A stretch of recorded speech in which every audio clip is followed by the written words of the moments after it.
പ്രശസ്തനായ എഴുത്തുകാരനാണല്ലോ റോബിൻ ശർമ്മ. അദ്ദേഹത്തിൻ്റെ the monk who sold his Ferrari ഒക്കെ വളരെ പ്രശസ്തമാണ്. റോബിൻ ശർമ്മ ഒരു പുസ്തകത്തിൽ എഴുതി, the paradox of our wired world is we are more connected electronically less connected emotionally.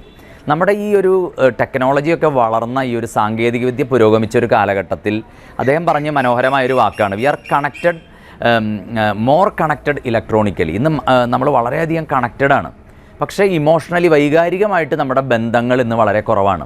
ഇന്ന് കുട്ടികളും മാതാപിതാക്കളും തമ്മിലുള്ള ബന്ധത്തിൻ്റെ കാര്യത്തിലൊക്കെ ഈ വൈകാരിക ബന്ധമില്ലാതാവുന്ന ഒരു ലോകത്താണ് നമ്മൾ ജീവിക്കുന്നത്.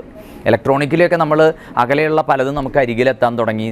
നിമിഷ നേരം കൊണ്ട് നമ്മൾ വിദേശ രാജ്യങ്ങളിലെ വാർത്തകളും കാര്യങ്ങളൊക്കെ അറിയുന്നുണ്ട്. പക്ഷെ നമ്മുടെ തൊട്ടടുത്തുള്ള, നമ്മുടെ കൂടെ വസിക്കുന്ന, നമുക്ക് ഒരു ഭവനത്തിൻ്റെ ഒരു മേൽക്കൂരയ്ക്ക് താഴെയുള്ള പ്രിയപ്പെട്ടവരുടെ വേദനകളും അല്ലെങ്കിൽ അവരുടെ വിശേഷങ്ങളും നമ്മൾ അറിയാതെ പോകുന്നു. അതുകൊണ്ട് നമ്മൾ ഇന്ന് ഈ ഒരു സാങ്കേതിക വിദ്യ വളർന്നൊരു കാലഘട്ടങ്ങളിൽ വൈകാരിക ബന്ധങ്ങൾക്ക് കൂടെ നമുക്ക് പ്രാധാന്യം കൊടുക്കാൻ കഴിയട്ടെ.